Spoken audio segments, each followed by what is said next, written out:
For generations, mining operations across BC have provided high-paying jobs and economic activity in every region of the province.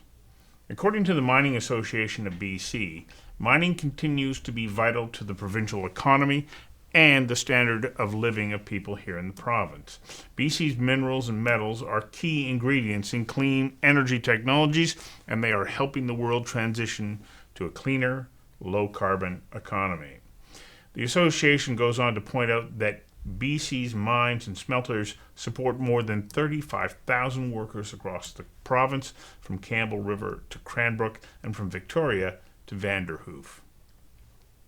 Adam Pankratz, an adjunct professor of strategy and business economics at UBC's Sauder School of Business, says BC isn't home to many world company headquarters, except when it comes to mining. Pankratz says the province, and Vancouver in particular, are centers of excellence in every aspect of mining. And the Mining Association confirmed this in a recent report, stating most of the major players operating in the province are either BC or Canadian-based companies. And over time, this has led to the Lower Mainland becoming a global mining center with one of the largest concentrations of industry-related professionals in the world.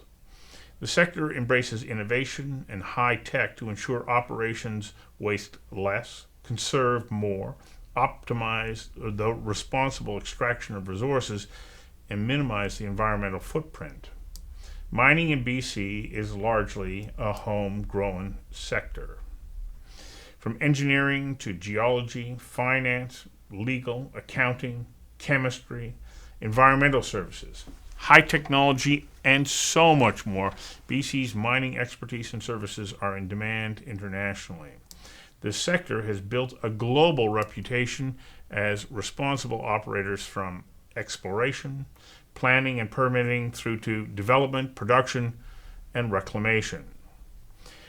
The sector, especially here in BC, meets the world's highest regulatory standards, standards that safeguard the environment and the health and safety of workers.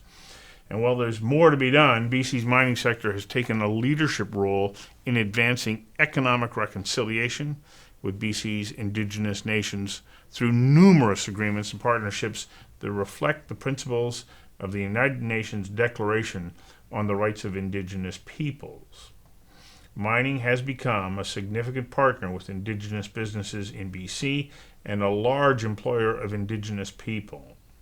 I invited Adam Pankratz of the Sauder School of Business to join me for a conversation that matters about mining in BC. Adam Pankratz, welcome. Nice to be here, Stuart. Adam, we're talking about mining today, mining in British Columbia in particular, because whether or not the average British Columbian knows it, we have a remarkable history of mining. How would you characterize, our pedigree in mining from not just a Canadian or Western Canadian perspective, but globally? Well, we're a world-class mining jurisdiction. I mean, we have in Vancouver over 1,000 mining companies. We're really, Vancouver is not a headquarters for a lot of things in the world, but it is a headquarters and a center worldwide for mining. We have top quality talent, expertise, top quality sites for mining, which we can develop. This is something that British Columbia really has worldwide a competitive advantage in, and something we should be really proud of. How did we become experts in mining? What gave us this advantage? Well, the geology of British Columbia is certainly important, right? We have great resources in coal, in copper, in gold, molybdenum. We're Canada's only producer of molybdenum, for example. But also being sort of a frontier type province, western side of North America, historically last area to get developed. We were part of the gold rush, right, up the Fraser Canyon. That started the whole thing historically.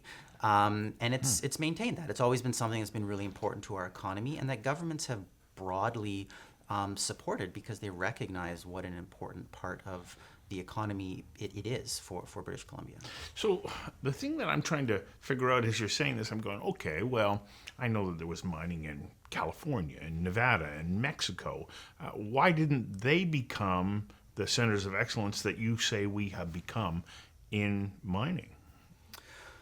Well, that's a good question. A big part of it has been our government support and promotion of it, right? There's been a lot of regulatory support, just Canada being a resource-based economy and British Columbia and Vancouver being a resource town, that has made mining historically be something that developed the province. So you think about a mine like the Sullivan Mine up in Kimberley, which ran for 92 years, basically through the entire 20th century.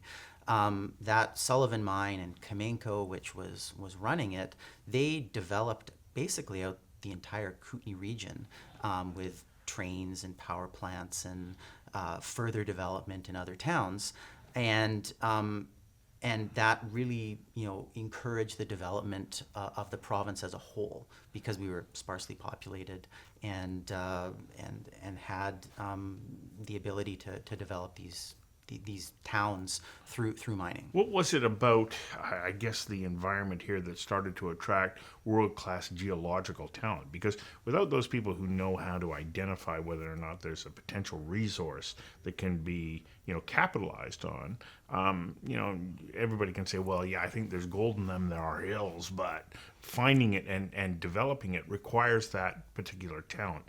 Do we have like an education system and an environment that attracts top quality geological talent? Well, the University of British Columbia is recognized as and has a very well-developed geology program, and that certainly has been incredibly important in terms of giving us the talent and the promotion of that to attract it at an undergrad level, but also at a very sophisticated research level. So there's lots of programs at the University of British Columbia that promote and support that, and then of course along with that, the amount of money that is in Vancouver and the economic incentive to develop further mining projects in British Columbia has historically promoted that. So I guess when we see somebody like Ross Beatty, who heads up Pan American Silver, and he's a graduate of that program at UBC, but he's also a strong supporter of programs at UBC to further that education. Have we been seeing like a fair bit of that kind of reinvestment in the future from people who have been successful here? Well, we have seen it from guys like Ross Beatty. Like Ross is still a big supporter, obviously, of mining and so on. What we have seen is perhaps the governments being a little bit more shy in their vocal promotion of mining. They seem to have not wanted to talk about that as much for various reasons, but certainly the people who historically were involved in the Vancouver mining scene, who were successful and started world-class companies, a guy like Ross Beatty, for example, they absolutely promote it and they want to keep it going because they recognize that we are a world-class jurisdiction to mine in. Well, when you take a look at Teck, too, Teck moved here from Ontario back in the 1970s, and we're talking about an extraordinary company that was led by a mining pioneer, Norm Keevil, and he and his, team said, no, we want to go to British Columbia. Well, that's a big endorsement for BC as a mining jurisdiction as well. Well, it's huge. And I think, it's not very often that you see companies in Canada moving from Toronto to Vancouver. Again, Vancouver, you think like, what are we a center of? What headquarters do we have here? Not that many. Except mining. We got a lot of mining, over 1,000 mining companies headquartered in Vancouver, and that's what attracts it, right? That centrality, the ability to access various talent, which, by the way, not only is talent in British Columbia, but that these companies don't just mine. Like Teck doesn't just mine in BC. Teck mines all over the world. That's right. Everywhere. As does Pan American Silver As does Pan and American other companies but their headquarters are here because, as you say, that we are the center of excellence around mining, and yet, and you just alluded to it a moment ago, mining has an incredibly low profile. Why? Why is it that we seem to look around and go, yeah, there's nothing going on here, when in fact there's so much that's happening? Well, I think so. I think there's a couple of reasons, and I think I come to this with an interesting perspective because I don't come from a mining background. Okay, No. My parents were both high school teachers. I grew up in Burnaby. I did not come from a background where I knew where mines were or that mining was ever really much of a topic of conversation. So I'm consistently surprised, even now being involved in the industry, how much mining there is. But I think one reason is most mines, people don't even know where they are. You don't see them. They're off up some valley. And unless you see maybe Copper Mountain off the number 3 highway in Princeton, or you see the big truck in Sparwood, you don't see these mines, right? They're hidden in a valley somewhere, and you just don't physically see them. They're not near Vancouver a lot of the time, or they're hidden if they are. And I think more recently, so this is reason number one, and I think more recently, mining, I don't want to say it's become a dirty word, but it has become a word that governments maybe don't want to go near because it carries with it potentially worries about the environment. And the government is really trying to push environmentally sustainable initiatives, and mining doesn't, in the current government's rhetoric, doesn't fit in that right now. Wrongly, in my opinion, but that's where we are. Right. I think that's rather odd because you can't have any sustainability without mining, because in life it's either growing or it's mined. And so if you want to have, well, let's say that TV behind you, there are elements in it that you cannot make work without having the resources of the earth that have been mined and then manufactured in a way that they will make that television set work. Well, absolutely, and the same applies to any type of, electric vehicle, right? We're going to have more electric vehicles on the road. Well, we're going to need more batteries. We're going to need lithium. We're going to need copper. We're going to need steel, molybdenum, right? These are all going to be wind turbines. All of that material comes out of the ground from mining. Like, mining has a very, very large role to play in the green economy going forward, actually. So we're good at being stewards of the land here in British Columbia, especially over the last 25, 30 years. We've really tightened up our environmental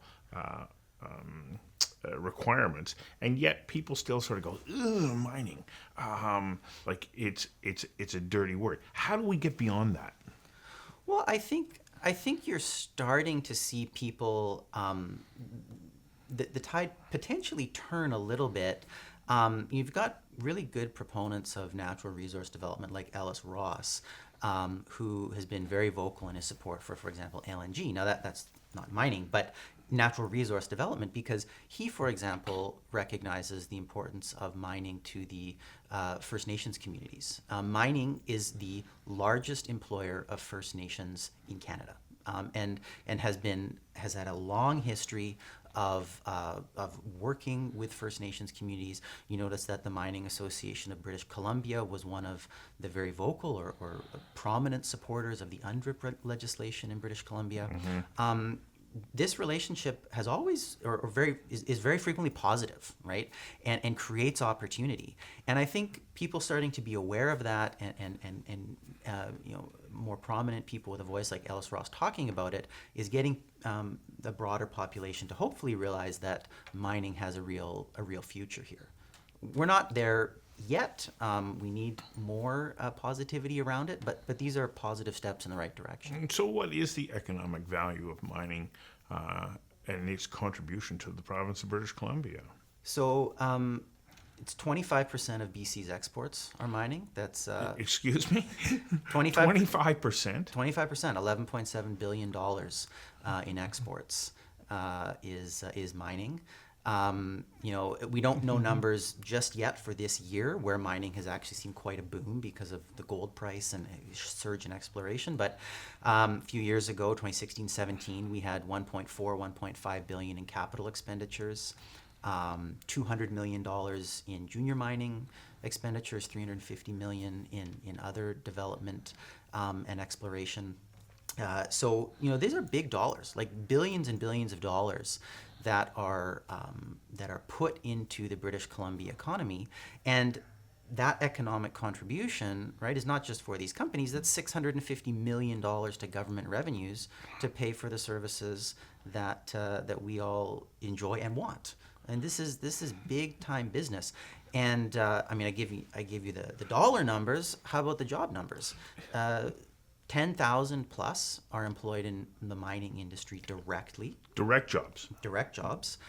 And each one of those direct jobs is supported by 2 indirect jobs. So we got 30,000 plus jobs in the mining industry at minimum, right?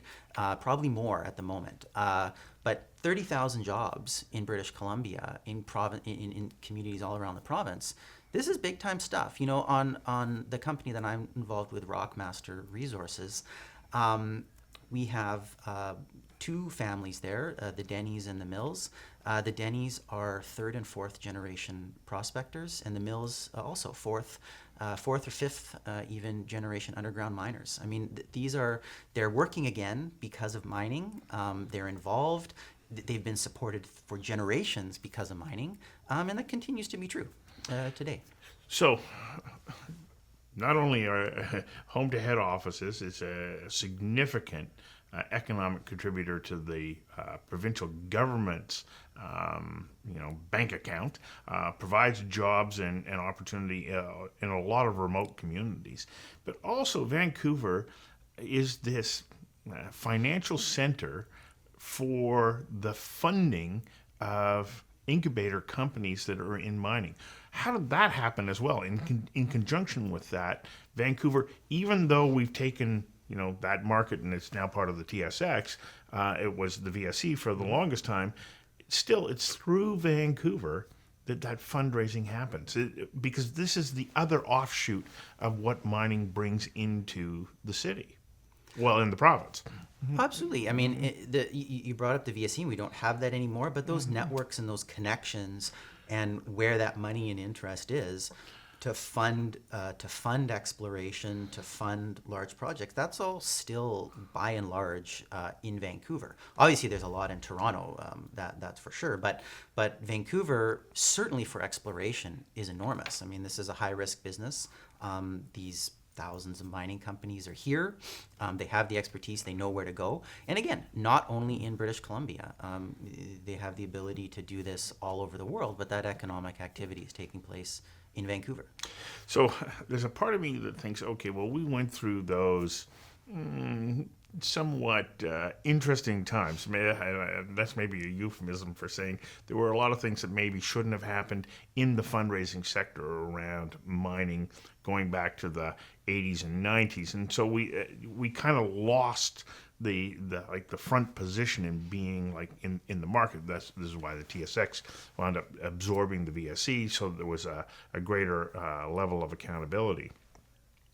Do you think that period has contributed to this? Oh yeah, mining. It's there, but I don't quite want to admit it because we think that there's still a hangover from that period. I think that people remember or see the wilder side of mining or mining funding because it is more interesting. And catches more headlines, when the majority of mining and mining funding was never that. Were there bad actors? Yeah, sure. But there are bad actors in finance in New York, in real estate, in Vancouver, Right. And those catch headlines. But really, at the end of the day, what mining is about grit, perseverance, and dragging something out of the ground. A lot of people, CEO of Rockmaster, John Mirko, he's been in the business for 45 years, grinding away, a lot of lean years.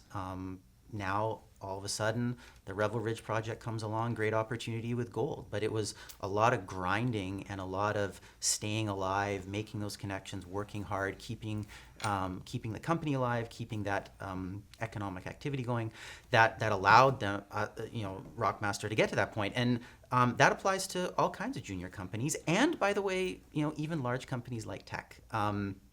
They obviously have operational mines and they have cash flow, but they got to deal with the ups and downs of the market and really focus on what makes a mining work, which is operational efficiency and excellence and financial discipline.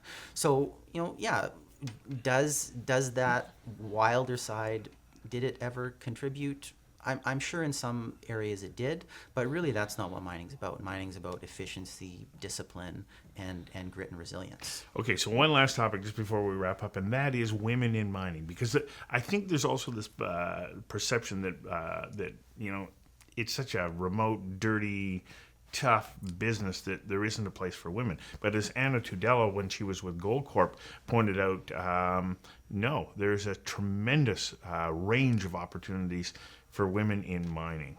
Is mining open in all of its expressions to employment for women?